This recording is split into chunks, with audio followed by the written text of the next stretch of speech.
Você já discutiu com alguém por causa de futebol, um artista preferido ou quem deve ganhar o Big Brother? Ficou querendo entender a guerra entre Rússia e Ucrânia e no final acabou defendendo um dos lados porque alguém tem que estar certo? Está preocupado com as eleições presidenciais desse ano e o possível climão entre os familiares e amigos? Yes Science! Está começando mais um episódio do podcast de Psicologia Científica da Universidade Federal de Uberlândia. Hoje nós conversaremos sobre o comportamento, sobre cognição social e especialmente com foco na política. Eu sou o Pedro. Eu sou a Juliana. Eu sou o Thiago e sejam muito bem-vindos ao Yes Science! Yes Science! É importante falar, para começar, dizer que nós seres humanos somos criaturas sociais, Se formos pensar na história da espécie, aquelas que se deram melhor foram aquelas pessoas, aqueles grupos que tinham um convívio melhor, Então, se for pensar na nossa sobrevivência, ela dependeu muito do sucesso da nossa interação com os outros.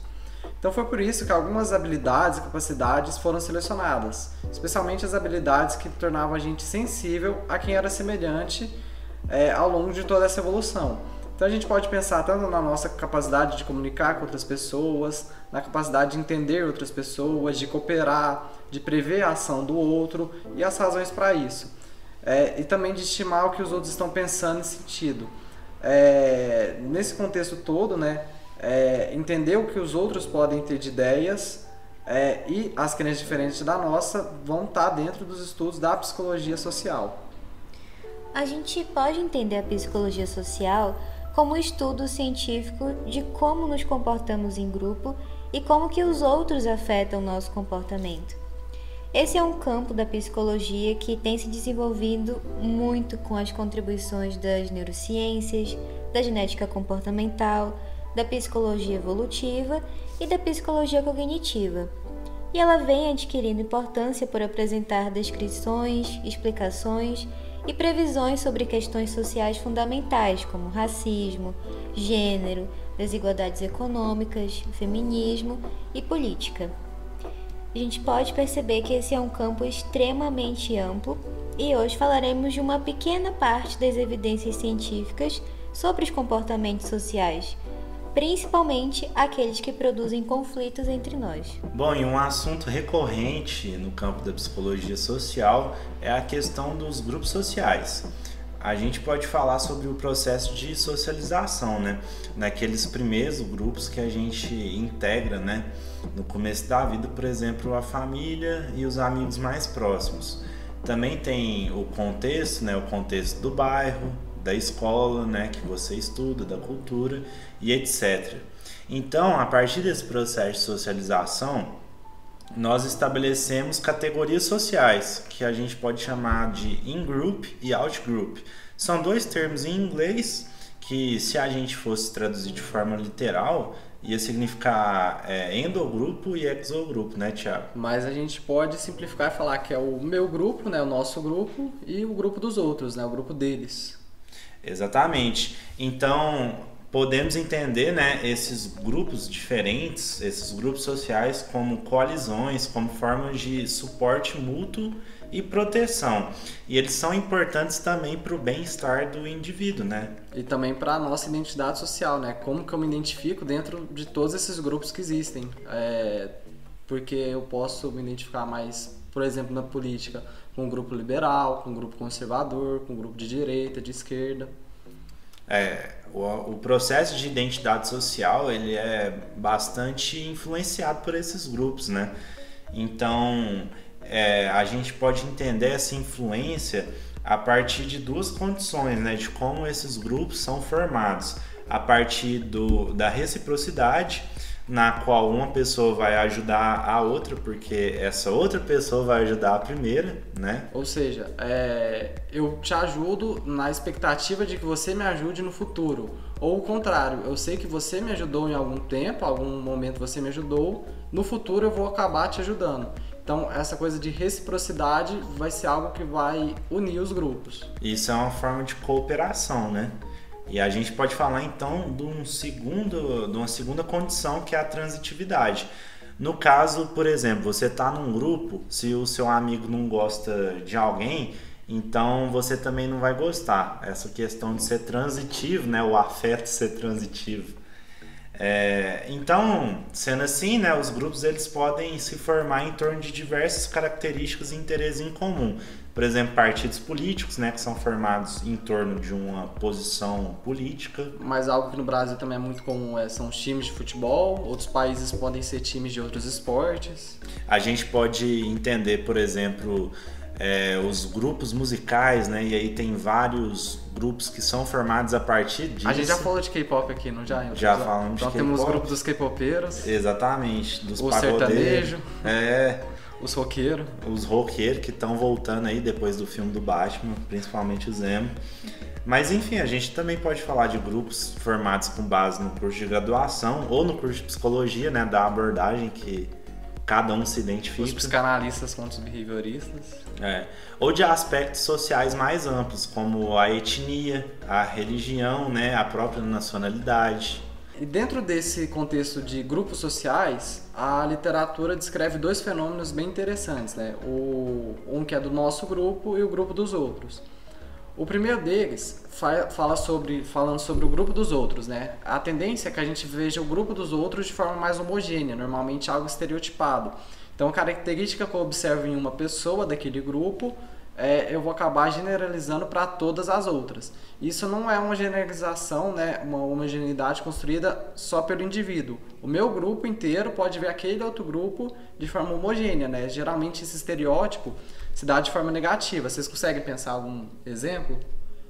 Tiago, a gente pode pensar, por exemplo, em grupos de supremacistas brancos que têm mais atitudes racistas, né?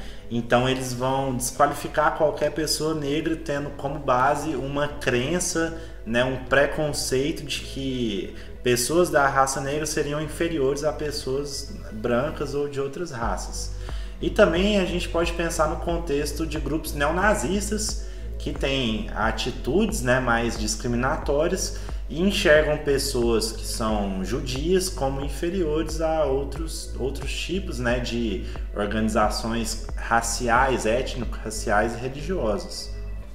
Isso a gente pode perceber até hoje, não é só pensando no século passado, todas as guerras que a gente teve. São fenômenos atuais, né, que são recorrentes, enfim, é um tema muito atual. E outro exemplo que eu posso dar, né, que pensando que essa homogeneidade do grupo não necessariamente vem carregada de algo negativo, pode ser a ideia, por exemplo, que todo oriental é bom em matemática, todo oriental é inteligente.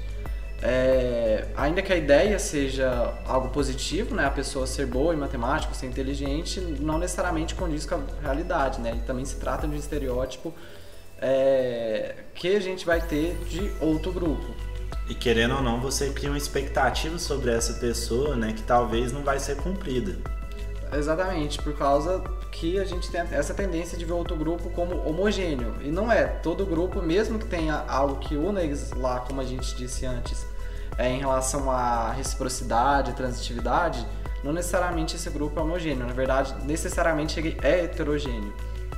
E outra coisa, outro fenômeno que a gente pode discutir é sobre o nosso grupo, que a gente vai ter uma tendenciosidade de ver o nosso grupo como sendo mais favorável, né? De ver o nosso grupo como sendo certo, como ele sempre tem essas atitudes mais corretas. Então, o nosso grupo é ótimo, enquanto dos outros, geralmente nem tanto. Oh, shit. Here we go again. Ai, minha vaida! Será que podemos encontrar marcadores biológicos para esses efeitos de homogeneidade e de tendenciosidade? Ou seja, será que tem alguma diferença fisiológica quando estamos frente a um membro do nosso grupo, em comparação quando estamos em frente a alguém do grupo dos outros? O Pedro, responde essa pergunta pra gente. Vamos discutir um pouco ela, Juliana. Na verdade, essa pergunta ela foi feita por dois grupos de pesquisa. O primeiro, ele investigou o fanatismo de torcedores de futebol aqui do Brasil, mais especificamente do estado de Pernambuco, né? Agora, o segundo grupo de pesquisa, ele investigou o patriotismo no contexto da Catalunha, que é uma região da Espanha, né, que tem um movimento separatista muito forte. A primeira coisa que a gente pode falar, né, em relação ao primeiro grupo de pesquisa do fanatismo, é que é preciso destacar que existe a hipótese da valência. Essa hipótese da valência ela possui muitas evidências que são a favor dela. Essa hipótese, o que ela significa? Que o hemisfério direito ele teria um predomínio maior no processamento de emoções negativas, enquanto o hemisfério esquerdo do cérebro ele teria um predomínio maior no processamento de emoções de valência positiva. Então não quer dizer que é uma exclusividade, né? Um hemisfério processa uma emoção de uma valência e o outro da outra valência. É um predomínio, uma lateralidade. Outro exemplo que a gente tem disso muito conhecido é sobre a linguagem, né? Que ela é predominantemente processada no hemisfério esquerdo, mas isso não quer dizer nem que é para todas as pessoas e nem exclusivo só do hemisfério esquerdo, mas geralmente há um predomínio do hemisfério esquerdo no processamento de linguagem. Então, para investigar isso, os pesquisadores eles utilizaram o paradigma do tempo de reação manual, o TRM, né? A sigla que se encontra na literatura. Então, consistia no seguinte: é esperado que o participante ele reaja, né, a um estímulo emocional apresentado na tela do computador e aperte uma tecla o mais rápido possível, dependendo primeiro da mão que ele vai utilizar e do lado que esse estímulo aparece na tela. Então, de forma mais simples, os participantes eles iriam responder mais rapidamente com a mão direita se o estímulo positivo for apresentado do lado direito, e mais rapidamente com a mão esquerda se o estímulo negativo for apresentado do lado esquerdo. Por que isso acontece, Thiago? Então vamos repassar, né? Então, o meu lado esquerdo ele vai ter um processamento das emoções positivas. Sim. Então, se o lado esquerdo processa a emoção positiva, a gente tem que lembrar que existe um cruzamento de informações, né? Então, as informações que vão para o meu hemisfério esquerdo, eles chegam do meu lado direito. Do seu campo de visão do lado direito. Assim como a ação motora também acontece do lado direito, certo? Certo. Isso ocorre um controle no hemisfério esquerdo. Então, se o hemisfério esquerdo é responsável por emoções positivas e pelo controle tanto do sistema visual do lado direito como do motor do lado direito, então se aparecer um estímulo positivo para mim do lado direito, se esse estímulo for positivo, eu vou responder mais rapidamente, é isso? Isso, você vai responder mais rapidamente com a sua mão direita, no caso, né? Perfeito. Então tem que ter tanto o mesmo lado da minha visão e do meu sistema motor. Isso, porque se o estímulo ele é apresentado do lado direito, ele vai ser processado pelo meu hemisfério esquerdo do cérebro, que é responsável pela emoção positiva. Então, isso entendido, o professor, né, Eric Conde, que atualmente ele atua na Universidade Federal Fluminense, né, e os seus colegas, eles utilizaram esse paradigma com dois grupos. O primeiro grupo era composto por torcedores muito fanáticos dos clubes Sport, Náutico e Santa Cruz. Agora, o segundo grupo ele era composto por torcedores pouco fanáticos dos mesmos times de futebol. Então, os estímulos emocionais, eles eram o quê? Eles eram desenhos com as cores dos times. Então, por exemplo, seria esperado que o time do coração ele despertaria emoções positivas. Já os times rivais despertariam emoções negativas. Então, se eu sou torcedor do Sport, se eu sou torcedor do Leão, eu vou ficar muito emocionado, muito alegre, né?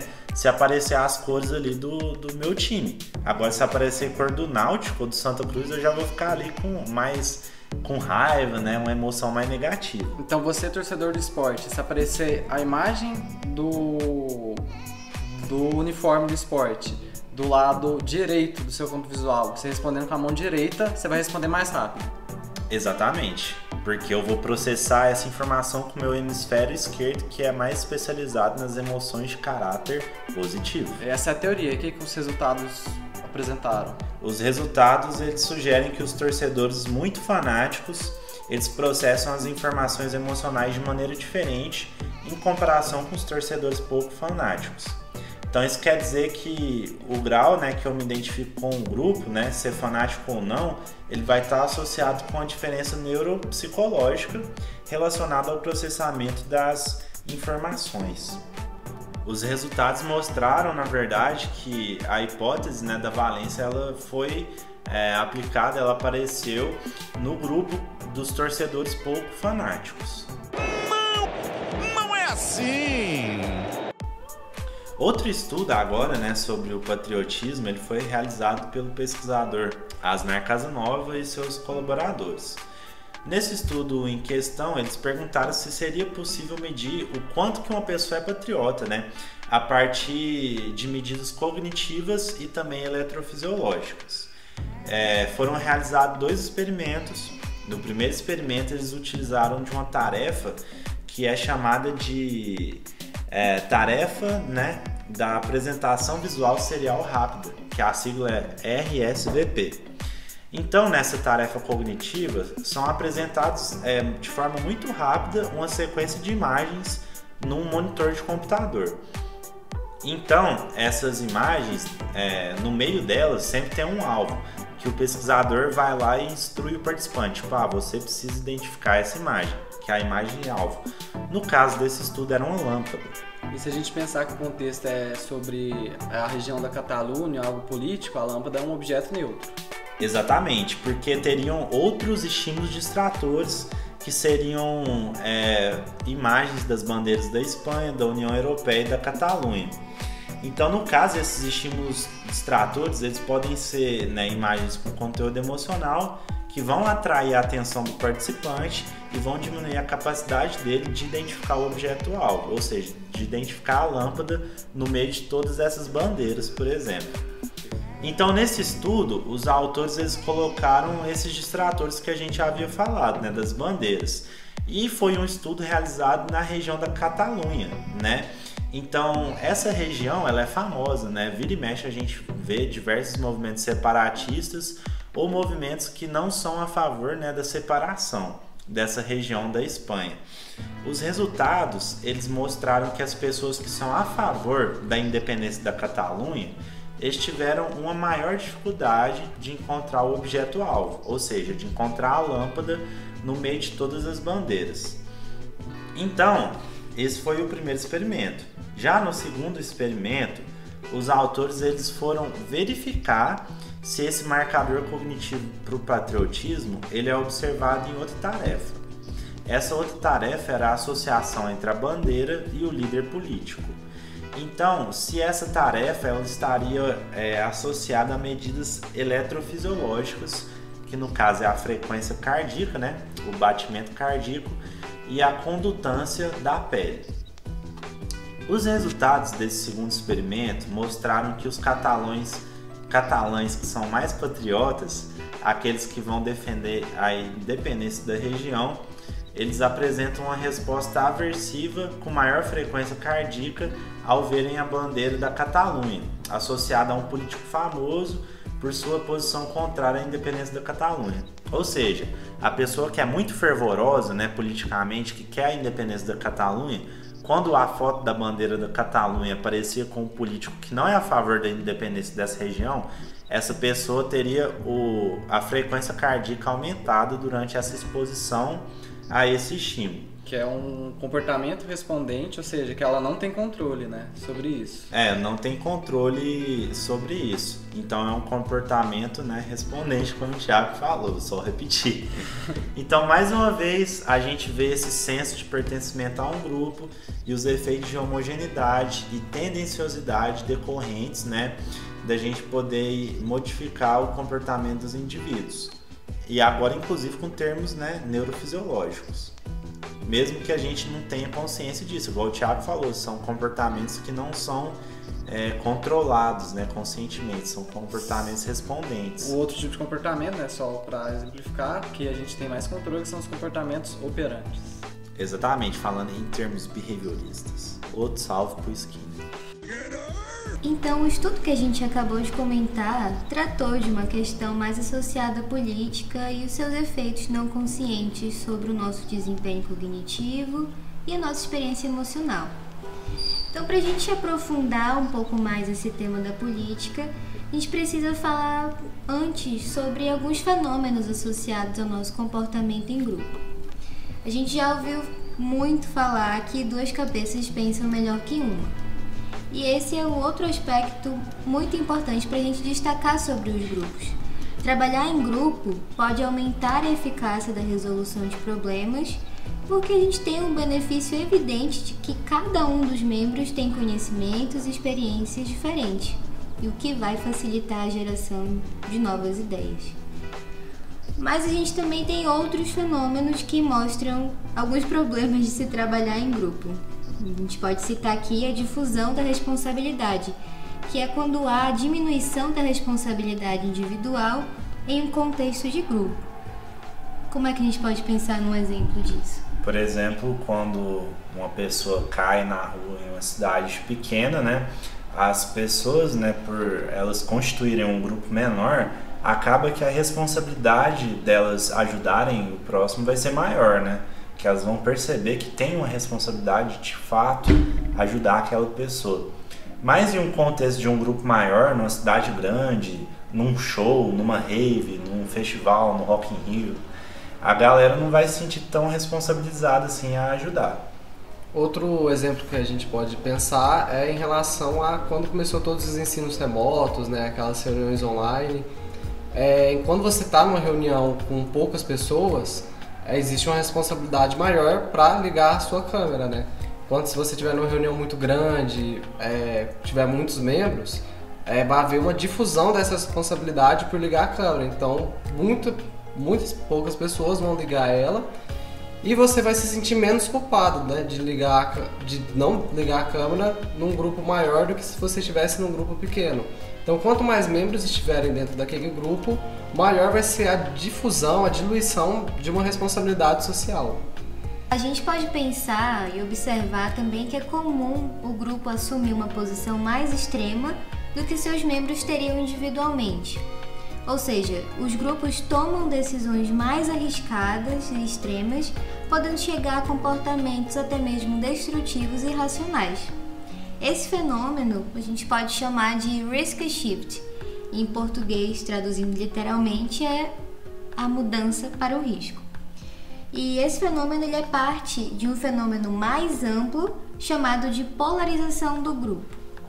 Nos últimos anos, a gente tem observado essa polarização como alvo de muitas pesquisas e ganhando destaques no meio político.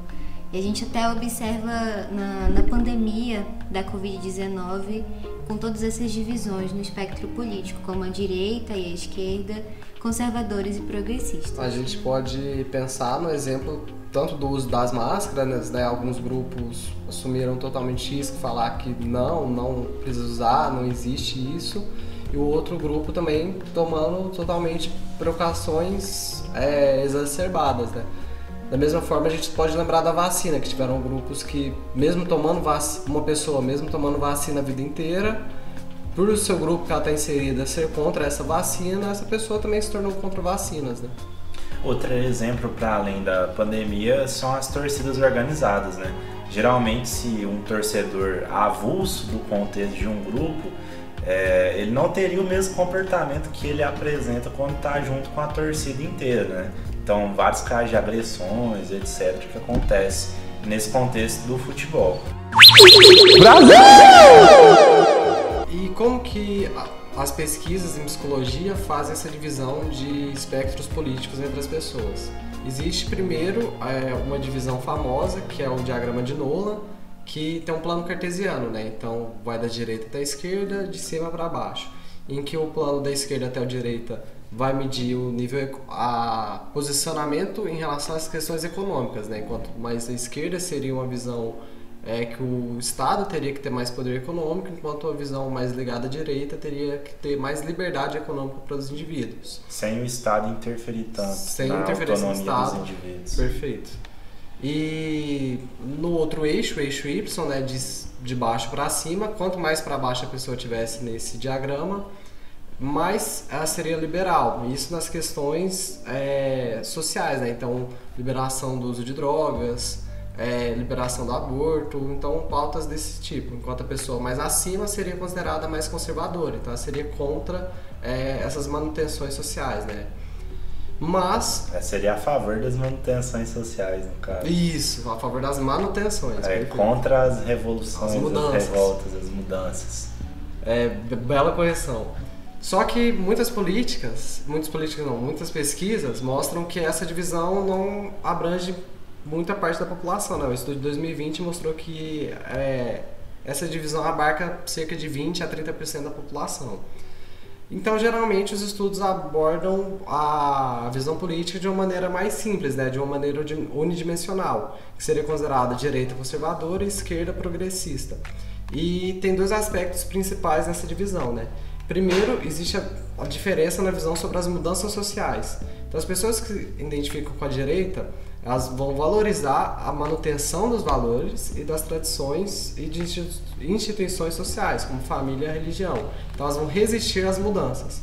Por outro lado, as pessoas que se identificam com a esquerda vão defender a promoção das mudanças desses valores, valorizando a liberdade e a diversidade dos indivíduos. E um segundo aspecto é a visão sobre as desigualdades. A pessoa que se identifica com a direita geralmente vai defender uma manutenção da hierarquia econômico-social em que o próprio indivíduo vai ser responsável por mudar aquela condição. Então, algo muito parecido com um discurso meritocrático. Enquanto a pessoa que se identifica com a esquerda vai defender a promoção da igualdade e vai defender também que o governo tem um papel fundamental nesse processo. Mas, Thiago, será que esse posicionamento político, essa localização que a pessoa faz dentro de um espectro, ela é estável, ela não muda, ou ela sofre mudanças ao decorrer da vida da pessoa? Eu, se fosse para chutar, eu diria que ela vai mudar de acordo com as situações que essa pessoa vive. Pois é, mas o que mostrou um estudo estadunidense foi o contrário, que esse posicionamento ele é mais ou menos estável ao longo do tempo. Ou seja, é muito mais provável que os indivíduos, né, eles vão continuar se identificando como uma pessoa de direita ou uma pessoa de esquerda. Então, independente da idade. Ou seja, né, a identificação com um dos campos do espectro político, ela nos acompanhará durante a nossa vida, né? É mais provável que isso aconteça. Não quer dizer que a pessoa não possa mudar, né? Mas o que o estudo mostrou é que é mais provável que não mude. Então, portanto, né, é muito importante compreender os impactos desse alinhamento nos nossos comportamentos e atitudes, né? Como que a nossa personalidade né, de acordo com os aspectos políticos, como a gente se identifica com isso. Esse estudo ele foi realizado por Fisher e seus colaboradores, né? É um estudo longitudinal. O que é um estudo longitudinal, Pedro? Explique para nós, Thiago. É um estudo que vai acompanhar os indivíduos por um longo período, para justamente, como você falou, se existe uma estabilidade nesse posicionamento político, então para eu saber se tem uma estabilidade ao longo do tempo, eu tenho que acompanhar eles por vários anos. Então, Thiago, esse estudo ele foi realizado, mas ele foi dividido em duas etapas, né, em duas ocasiões, nas quais os pesquisadores eles aplicavam algumas escalas, né, do tipo Likert, ou seja, de 1 a 7, né, que pode ser de 1 a 7, de 1 a 5, mas o que ela mede é o grau de intensidade. O que media era tipo assim, se a pessoa era extremamente liberal ou se ela era extremamente conservadora. Então foi utilizado o mesmo instrumento, né, que foram medidas a partir de preferência por políticas públicas, etc. Então nessas duas oportunidades, os idosos, né, que tinham mais de 95 anos nesse lar de idoso no sul da Califórnia, eles responderam a toda essa questão. Mas os resultados, como a gente falou, mostraram que as opiniões não mudam muito com o passar do tempo. E tem um estudo recente, né, de 2021, do Ismigrod e colaboradores, que eles recrutaram participantes de outras pesquisas que eles haviam feito, né, que eles haviam feito várias tarefas cognitivas, né, então avaliando memória de trabalho, flexibilidade cognitiva, atenção sustentada, atenção dividida, testes de personalidade. Esses testes a gente pode explicar em outro episódio, né, para caso vocês tenham curiosidade. Mas, de qualquer forma, eles pegaram esses participantes que responderam a essas várias tarefas cognitivas para responderem questionários de ideologia política e ver se havia alguma diferença.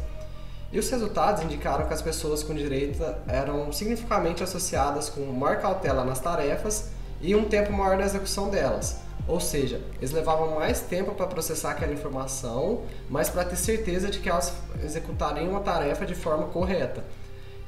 Ou seja, eles apresentaram uma redução ao risco social. Quando a gente usa esse termo de redução ao risco social, ou até mesmo aversão ao risco social, a gente está falando de situações de um tópico controverso, polêmico, como por exemplo discordar de uma autoridade. Então, esse estudo concluiu que as pessoas de direita, que estão na direita no espectro político, tendem a ter valores de conformismo social, né, que é um termo que a gente usa da psicologia social. Conformismo seria você aceitar situações de acordo com as normas sociais que estão sendo demandadas naquele momento. As normas sociais vigentes no contexto. Tem um estudo, um vídeo bem famoso que circula na internet, né, daquele que as pessoas levantam com o barulho de um sino, né? Que o sino não representa nada, mas como todas as pessoas naquele lugar estão se levantando, a pessoa que nem sabe para quê, ela se levanta junto.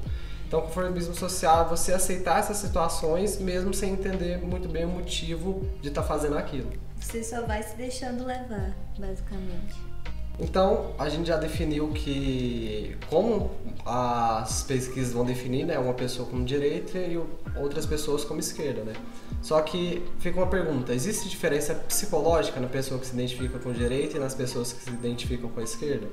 E essa pergunta não é nova, né? Vem desde os iluministas e desde Max Weber, que eles defendiam que as ideologias políticas, sim, estariam associadas a certas predisposições.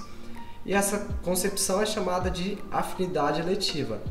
Então, por exemplo, a gente tem dados que mostram que a pessoa que tem orientação política aliada à direita vai estar correlacionada com uma menor flexibilidade cognitiva e um menor prazer por novidade. Então, por outro lado, né, as pessoas da esquerda, né, elas têm uma maior preferência por música e arte moderna e novidades, e têm uma menor necessidade por algo certo, né? Elas toleram melhor contextos e situações ambíguas. Ou seja, né, as pessoas de direita, elas têm uma menor flexibilidade cognitiva. No caso, seria, por exemplo, uma dificuldade, uma relutância em mudar avaliações, né, julgamentos, rever certos estereótipos. Em se adaptar a situações novas. A situações novas, esse tipo de coisa.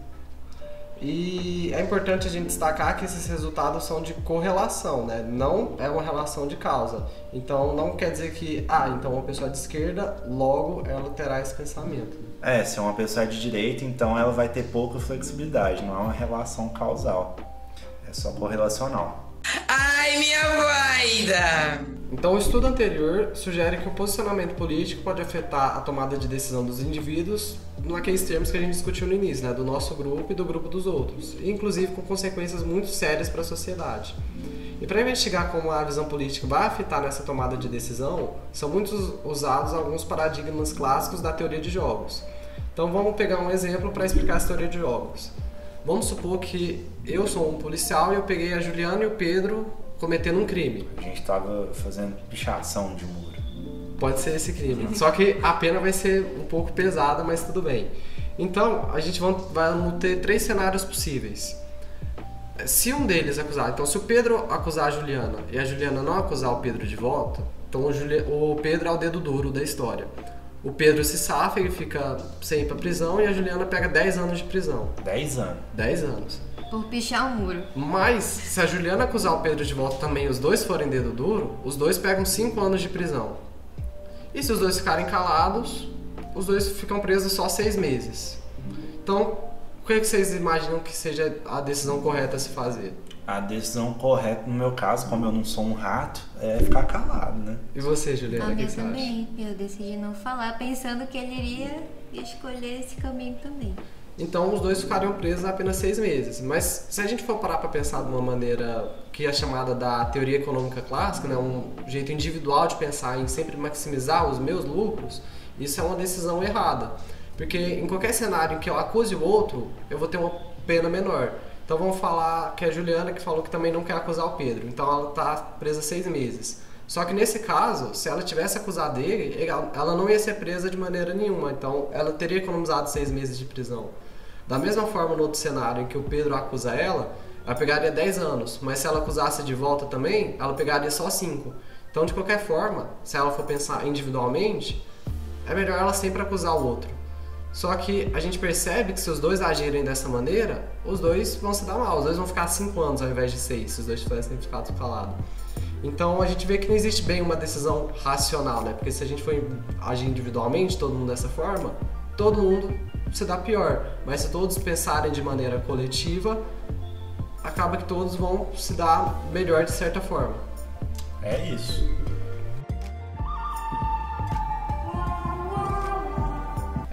E num estudo que foi feito em Oxford em 2020, né, ele utilizou um desses jogos, né, da teoria de jogos, que é chamado de jogo do bem público.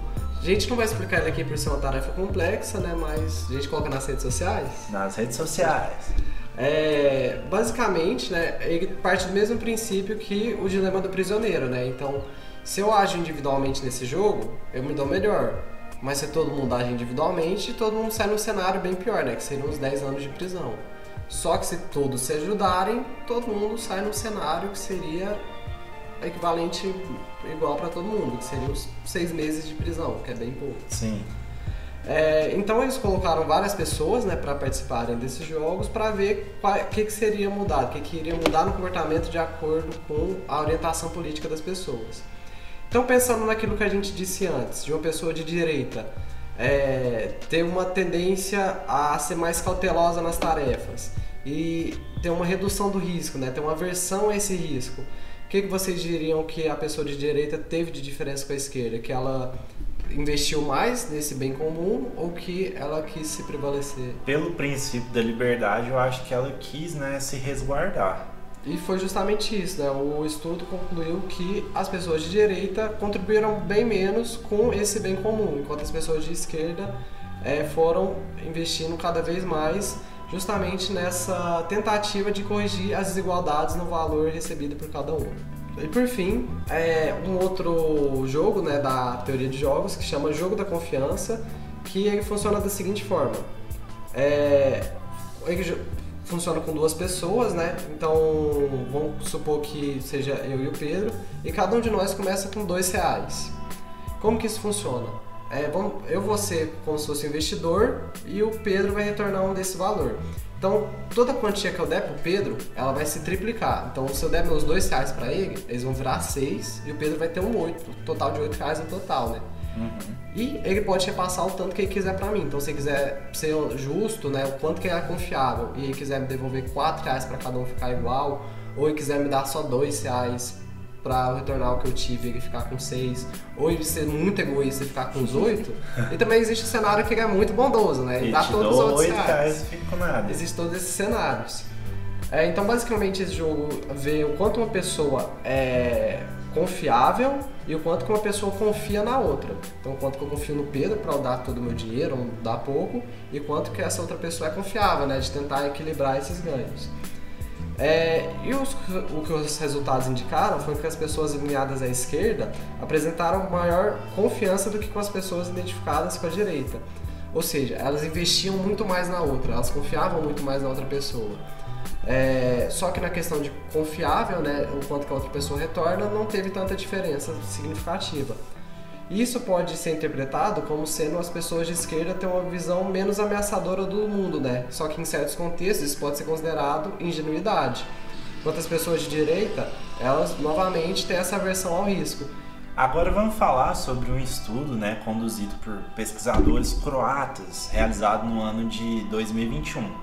Nesse estudo, o que foi investigado foi se a orientação política e o pensamento analítico, que é medido pela capacidade de reflexão cognitiva e pelo pensamento aberto à novidade, se essas duas coisas elas eram a base para as diferenças na adesão aos comportamentos preventivos da Covid-19. Ou seja, será que o posicionamento político da pessoa influencia ela a usar máscara, manter o distanciamento social e lavar as mãos?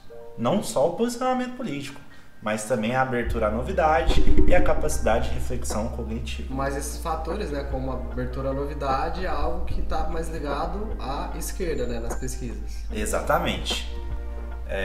E a pessoa que não está aberta à novidade é mais ligada com a direita. Mas enfim, essa pesquisa ela foi realizada em 17 países com mais de 12 mil participantes. Os resultados dela não mostraram uma influência da orientação política sobre esses comportamentos de prevenção à infecção da Covid-19.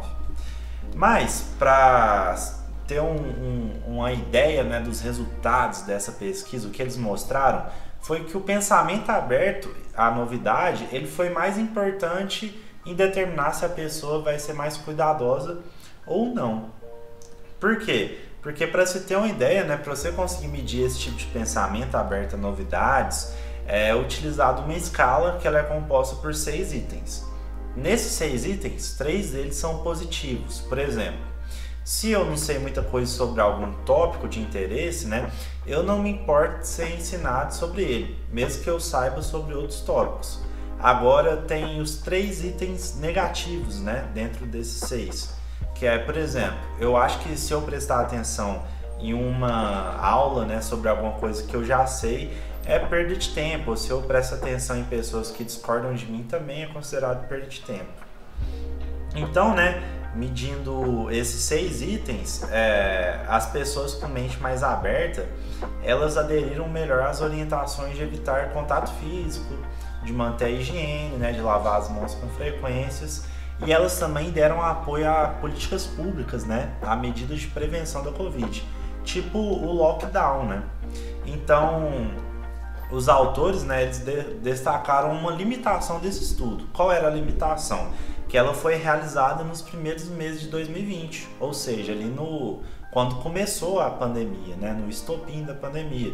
Então, os comportamentos preventivos e o apoio às políticas de prevenção, eles não eram ainda, né, amplamente politizados no mundo inteiro, não era uma questão de política. Mas então a gente pode pensar que, né, essas pessoas que têm, entre aspas, a mente mais aberta, né, essa adaptação ao novo, elas se adaptam pelo menos mais rápido, e também que essa questão dos grupos não influenciava tanto porque não tinha muito essa polarização ainda.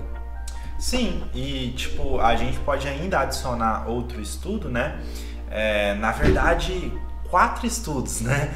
Do Rush e outros colaboradores que envolveram 4.000 participantes. Nesses estudos, eles verificaram que o principal fator que era associado às diferenças de resposta em relação à pandemia foi a confiança na ciência, que no caso as pessoas de esquerda confiavam mais na ciência, e a confiança em figuras públicas, né? Por exemplo, em políticos.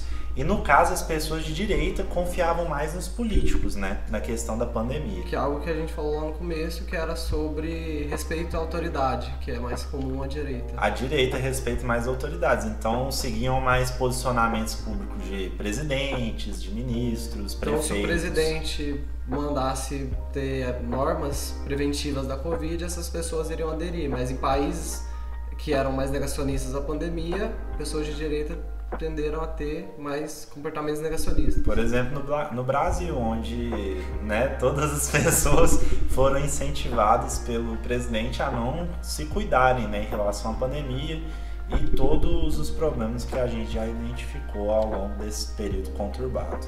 Não tem comprovação científica que seja eficaz, mas também não tem comprovação científica que não tem comprovação eficaz. Nem que não tem, nem que tem.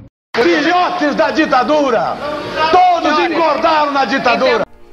A gente sabe que o assunto que a gente discutiu hoje é polêmico, mas a gente precisa falar dele. Aquela frase antiga que diz que política não se discute, deve ser combatida. E a gente deve discutir sim.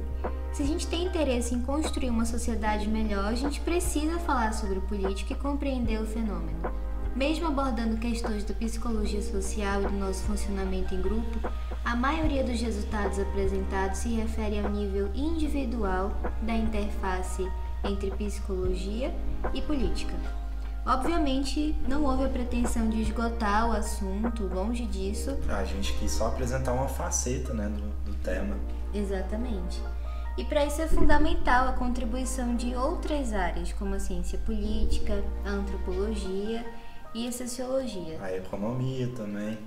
Uma dica para começar é acompanhar o trabalho da Rosana Pinheiro Machado, que é uma cientista social brasileira, tem alguns livros publicados já, que recentemente ganhou financiamento de 2 milhões de euros de uma agência europeia para investigar por que os trabalhadores informais, né, na economia digital, então motoristas e entregadores de aplicativo, por exemplo, são mais alinhados ao espectro político da direita. E para a gente terminar, gostaríamos de destacar que as diferenças nos comportamentos de confiança, cooperação e de reciprocidade observados nas pessoas identificadas com a direita e com a esquerda só emergem quando não há nenhuma informação disponível sobre o parceiro com quem se está interagindo.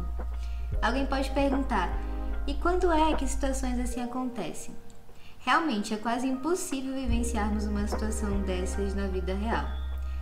Por outro lado, a gente pode pensar que talvez um comportamento não cooperativo, desconfiado ou não confiável na política, tipo reações negativas a refugiados, rejeição da diversidade sexual, cultural e étnica, podem ser reduzidos por um contato mais pessoal ou um debate político mais pessoal. Isso não serve apenas para as divergências entre campos do espectro político, mas sim para todas as interações entre o nosso grupo e o grupo dos outros que a gente tanto discutiu hoje. In-group and out-group. No final das contas, a saída é conversar. É de extrema importância que a gente escute verdadeiramente nosso interlocutor, porque não há outra maneira. E a mensagem que a gente quer deixar aqui no final é que é mais importante a gente aprender algo do que estar certo. Yes, science!